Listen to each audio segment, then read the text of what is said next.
You can tell that I mean business when I have the gardening fleece on. I'm going to get my hands dirty. I'm going to get lots done in the garden today, hopefully before the rain kicks in. So the cold weather has finished for now, but the mission today is to tackle the veg bed. So I bought a new veg bed recently, so this one is different to the other two that I have. So the other two that I have are 4x4, and they have like slotty things, like no screws or nails are involved, so they'd be easy to kind of like take up and move around if you wanted to. Now the one that I got today would be easy enough to move around as well once it's built, but if you're looking for something that is user friendly and that's nice and small, then I'd recommend those. And so for both of the two 4x4 square beds, I did the no dig method, and that just means that you put the bed down and then you put cardboard at the bottom. You don't dig up your grass or anything like that. There's like a few reasons why you would do like no dig. The first one is that you're protecting the soil underneath, so you're not kind of like digging up and moving things around and releasing not chemicals, and it helps the soil to retain the carbon as well. So I've been reading a few different blog posts about that recently. And I think when I did it with the first two veg beds, I was like, grand, I'm not gonna have to like dig anything up, this is great. But I think the more I'm learning about soil and everything, the more I'm like, okay, grand. So I've been saving up my cardboard from deliveries for the last few weeks so that I could do this bed. So I decided to get a 6x3 raised bed for this one, because I have a vision of what I want to do. I want to make like that back left corner like a little growing area and kind of make it a room in and of itself. If my vision comes to life, you will see it. I did a bit of measuring and I figured I could fit a 6x3 nicely rather than a 6x4. So if you head over to Catherine's page, you'll see that she has the 6x4, but like they're double height. Whereas my one, it's just, what is it, 9 inches I think. So I was like, that's plenty of room. I'm currently coming up with a plan as to what I want to do in each of the veg beds. Okay, let's go outside. The mission is build the veg bed. Boom. The hair's going up. That means business. Listen, it's double business with the hair going up. The gardening fleece is on. Let's get stuck in. Say hello to the new veg beds. This is everything that I need. The two sides, the two ends, the little stabilizer blocks that has the screws and everything in there. I'm going to take off the cable ties there because I just need to place it up there, because I did measure, but I'm a visual person. I need to be able to see that board in place. So let's just do that now before I start building it.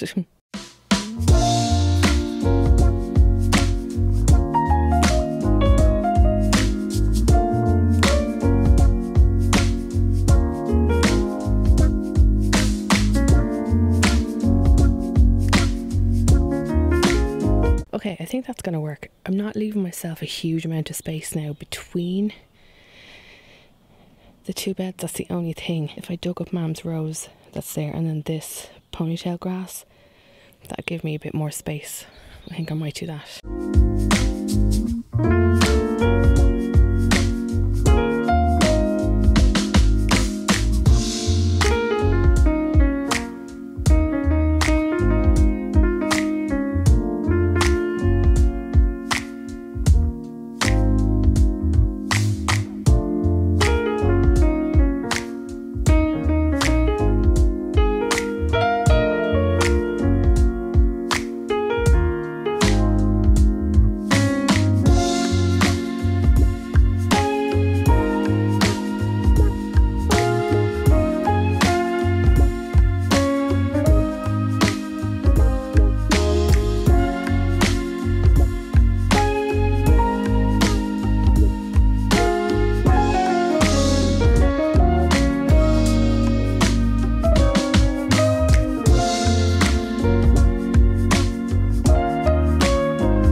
Okay, I'm gonna have to run inside because it's starting to rain, but oh my god, that took me so long.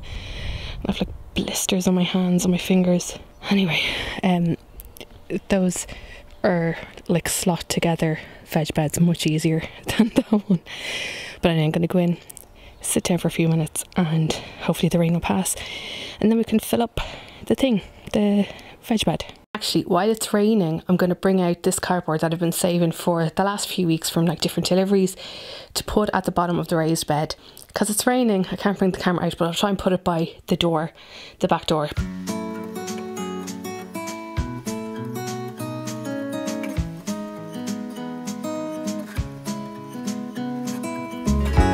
Just kind of hazy rain, but that will wet down the cardboard nicely. So I might put another layer of cardboard and just make sure I get all the edges as well, but that will help suppress the weeds. Anyway, that is going to give me loads of food and flowers and everything, along with a blister. So I just want to show you in this bed. I'm going to empty all this out, but that's broccoli seed, or not broccoli, yeah, it went to seed. And then in there, you see I have like little turnips. Anyway, I gotta go in. Sorry, I want to show you this. So this, I had sweet peas in this last year, but obviously I had a few extra little tulip bulbs that I didn't get rid of. Oh my gosh, look at my hands. Oh, I've like a sore kind of blister there, but like, look at my hands. That is the hands of somebody who's worked hard in the garden.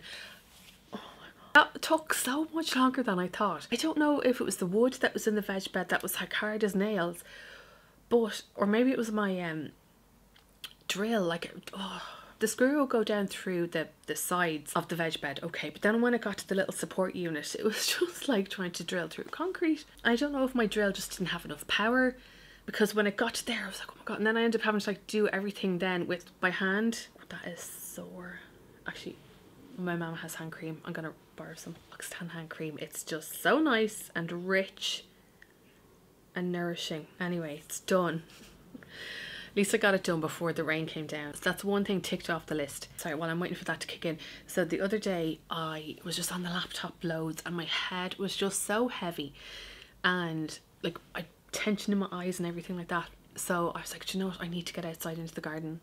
I need that. I know I'll feel better when it's done. And then that whole, oh, I should film this, or maybe I shouldn't do it because I want to film this, thought came into my head. And it's one of the things that, if you remember I think it was probably my first video of this year, I said to myself, I don't want to get into that habit, because for me, as much as I love documenting my garden journey on here, I love it for, and I need it for, like, my mental health and just to help clear my head. I have a predominantly creative job where if I'm not in front of a camera, I'm in front of my phone or in front of the iPad or in front of the laptop, or it's a lot. So I love that I love to be able to get outside. And so I just said to myself, I'm going to cut back the perennials that are in the border, you know, the new border that I dug last year, and just get that done. And I just did it for me. I didn't film it, I didn't weed it or anything like that. I just was like, I had like my music playing and I was cutting everything, and I was like, that's what I needed. So while I didn't document it, I did it. But yeah, I want to get that balance of filming stuff on here for you and for me as well to document, because I want to be able to look back and see, oh look what the state of your garden was at the start of the year. Now look at it now, like mid-July. And then I need that peace and quiet. I need to be able to switch off. I always come back, if I've ever been out in the garden, even if it's like miserable out, I'll always come back inside and just feel great. Anyway, I did the job that I needed to do last week, so I did cut back that border. What else was I going to say? Sorry, I just need to check if I did under order my compost. I ordered 5 50-litre bags of vegetable soil mix on the Quick Crop website. It's very hard to say. It says easy to assemble kit. On the Quick Crop website, it gives you a list of the soil capacity for each of the veg beds. I don't know what I was thinking when I don't know how this happened, because the one that I have, which is a 6, oh wait, what? Hold on a second. The 6 by 3 by 9, it says that it contains, or it uses up 382 litres, which is 33 60-litre bags. I ordered 5. But, sorry, now that I'm looking at this, the 4 by 4 by 9, which is 340 litres, says that it takes 5 bags.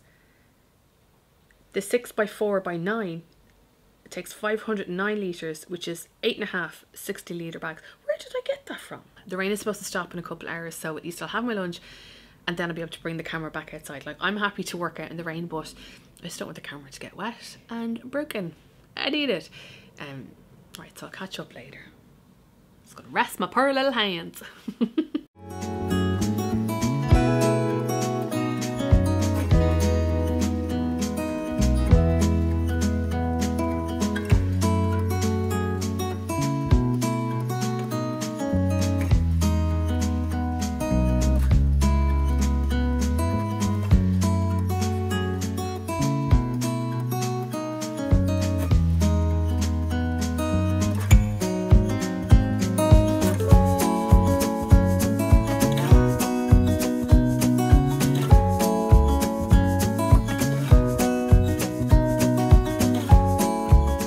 Okay, so I'm gonna have to go and get more compost because that doesn't even touch like a third of what I need. So I'm just gonna do some calculations, have a think about what I can fit in my car and go from there. But listen, the main part is done.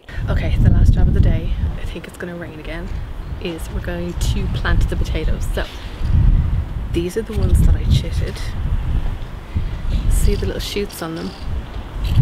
So, oh, sorry, I don't want you to knock over, it's getting really breezy. So I have 7 altogether, and I'm going to use these bags. So you can get these in any of the garden centres, the likes of Woody's, loads of kind of different brands and stuff like that. But these are essentially the potato bags I was telling you about, and you can reuse them. But one of mine around the side, if you remember last week's video, has potatoes growing from last year. Don't know how. We'll see what happens with them. So I'm just going to do them from fresh. So that's dramatic. So we've 2 bags and we've got 7 potatoes. So what I'll do is, so see the way this one has like the main eyes are here. So I'm going to knock these off. Knock those off. I think I'll just keep those ones. See what this one has like 1, 2, 3, 4. Oh, and this little new shoot here. So if I was to plant those, each of those shoots will like send out runners to grow potatoes. So you probably will get smaller potatoes if you leave all of the little shoots on. So I'm just gonna knock off those ones. So I'm just gonna leave that on there, and I'll make sure to plant it when I put it into the potato bag. I'm going to put like a little bit of compost, about that much, sit the potatoes and just make sure the tops are covered. You always want to keep them covered. Then keep an eye on them like every couple of days. You'll see that like green shoots or green leaves start to appear, and you just want to keep covering them, because if the green leaves get like frosty or anything like that, it will dye black back. One I'll knock this and this. So I'll do, because I have 7 potatoes, I'm going to give Joanna and Will some. I dropped Catherine's out to her the other day. 3 in one bag, 4 in another. And even if you don't have bags, if you have like a large pot, like, I'll show you, I have one over there in a second.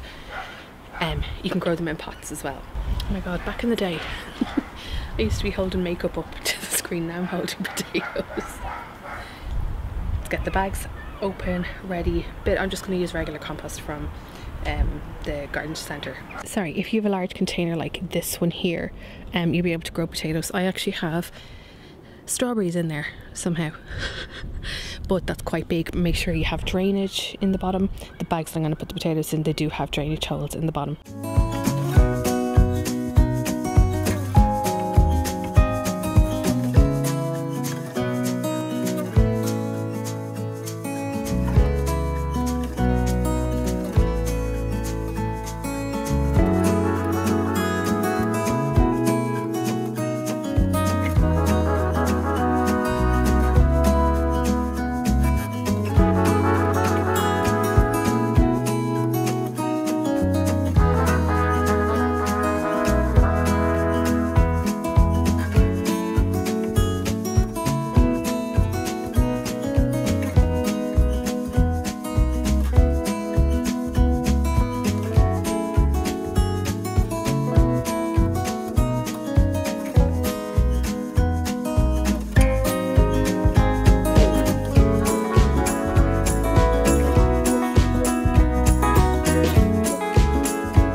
I'm gonna fix the little plastic rim thingy when I have strength in my hands again.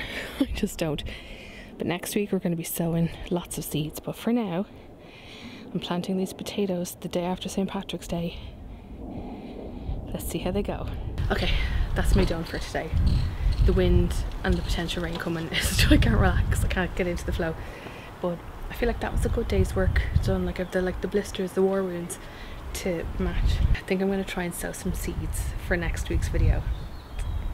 And also buy loads more compost for that bed. What was I thinking? 5 bags. Anyway, thanks so much for watching and I'll see you in next week's video. Goodbye.